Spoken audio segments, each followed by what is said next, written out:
விடாமுயற்சி ரிலீஸால் கோட் படத்திற்கு ஏற்பட்ட சிக்கல். துணிவு படம் வெளிவந்து கிட்டத்தட்ட 1 வருடங்களுக்கு மேலாகியும் இன்னும் வரை அவரால் ஒரு படத்தை கூட முடிக்க முடியவில்லை. இடையில் ஏகப்பட்ட பிரச்சனைகளை சந்தித்ததால் படப்பிடிப்பு அவ்வப்போது பிரேக் எடுத்து வருகிறது.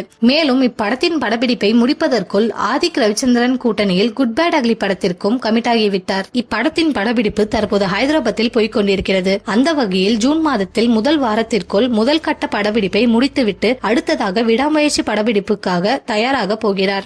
ஏற்கனவே 1 வருடமாக நடத்திய விடாமுயற்சி படப்பிடிப்பு தற்போது மிச்சமீதி இருக்கும் காட்சிகளை எடுத்து ரிலீஸுக்கு தயாராக போகிறது. ஏனென்றால் செப்டம்பர் 5ஆம் தேதி விஜய் நடிப்பில் வெளிவர இருக்கும் கோட் படத்திற்கு போட்டியாக விடாமுயற்சியை ரிலீஸ் பண்ண வேண்டும் என்று மொத்த டீமும் விஸ்வரூபமாக செயல்பட்டு வருகிறார்கள். இதற்கு இன்னொரு காரணமும் இருக்கிறது. கடந்த வருடம் பொங்கலையொட்டி விஜய் நடிப்பில் வாரிசு மற்றும் அஜித் நடிப்பில் துணிவு படம் இரண்டுமே ஒன்றாக வந்தது. ஆனால் அதற்குள் விஜய் நடிப்பில் லியோ படம் வந்துவிட்டது. தற்போது கோட் படமும் ரிலீஸுக்கு தயாராகிவிட்டது. ஆனால் அஜித் நடிப்பில் எந்த படமும் வெளிவரவில்லை. இப்படியே விட்டால் ரசிகர்களுக்கு மிகப்பெரிய ஏமாற்றத்தை கொடுத்த மாதிரி அமைந்துவிடும் என்று அஜித் எப்படியாவது செப்டம்பர் மாதத்தில் விடாமுயற்சி படத்தை ரிலீஸ் பண்ண வேண்டும் என்று முடிவு பண்ணிவிட்டார். அந்த வகையில் விடாமுயற்சி படப்பிடிப்பு ஜூன் மாதம் 24ஆம் தேதி மறுபடியும் ஆரம்பிக்க போகிறது. இதனைத் தொடர்ந்து ஒவ்வொரு வேலைகளும் மும்மரமாக செயல்பட்டு செப்டம்பர் அல்லது தீபாவளிக்கு நிச்சயமாக ரிலீஸ் பண்ணிவிட வேண்டும் என்று பிளான் பண்ணி விட்டார்கள். அதனால் இந்த வருடம் அஜித் மற்றும் விஜய் ரசிகர்களுக்கு மிகப்பெரிய திருவிழாவாக